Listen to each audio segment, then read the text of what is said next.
Ready start. महोदय, पर्यावरण से तात्पर्य किसी एक व्यक्ति के परिवेश से नहीं, वरन व्यक्ति के, समाज के, राष्ट्र के और इस सारी पृथ्वी के ही परिवेश से है, जिसका प्रभाव व्यक्ति, समाज, राष्ट्र और सारे विश्व पर पड़ता है। विराम। पर्यावरण से तात्पर्य पेड़ पौधों, नदी, पहाड़ या किसी तंत्र विशेष से नहीं, वरन उस समग्र वास्तविकता से है जिस पर मानव मात्र का अस्तित्व और संपूर्ण आध्यात्मिक एवं भौतिक विकास निर्भर है। विराम। अस्तित्व केवल शारीरिक स्वास्थ्य ही नहीं, मानसिक भी। विराम। स्वस्थ शरीर में स्वस्थ मन ही अच्छे स्वास्थ्य की परिभाषा है। विराम। शारीरिक स्वास्थ्य हमारे आहार पर निर्भर है, जिसका स्रोत इस पृथ्वी का जल, थल, वायुमंडल है। विराम। मानसिक स्वास्थ्य की प्रकारांतर से इन्हीं पर निर्भर है, क्योंकि जैसा खाए अन्न वैसा बने मन। विराम। स्वस्थ जीवन पर सबसे अधिक प्रभाव हमारे चिंतन का, हमारी परंपराओं का और उन सब परिस्थितियों का पड़ता है जो हमारे ऊपर आरोपित हैं या की गई हैं या की जा रही हैं। विराम।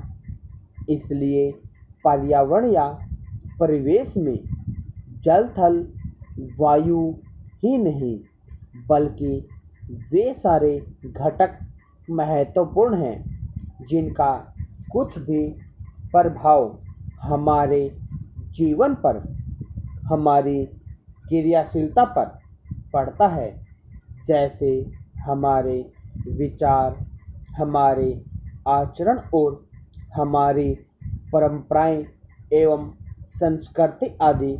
विराम। अगला पैरा। सदा से मानव की आकांक्षा उन्नति और विकास की रही है। विराम।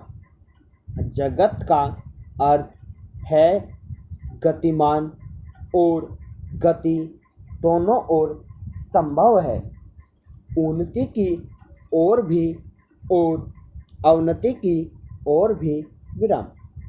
पहले को हम प्रगति कहते हैं, दूसरी को अगति, विगति, अधोगति या दुर्गति कह सकते हैं। विराम।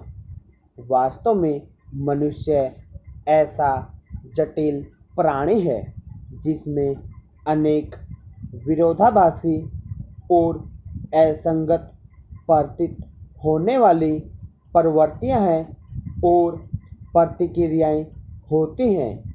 विराम।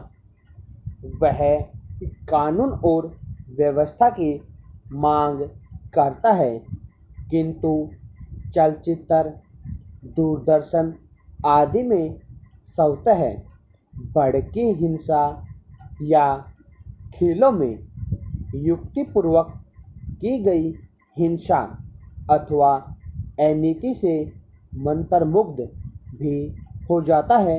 विराम।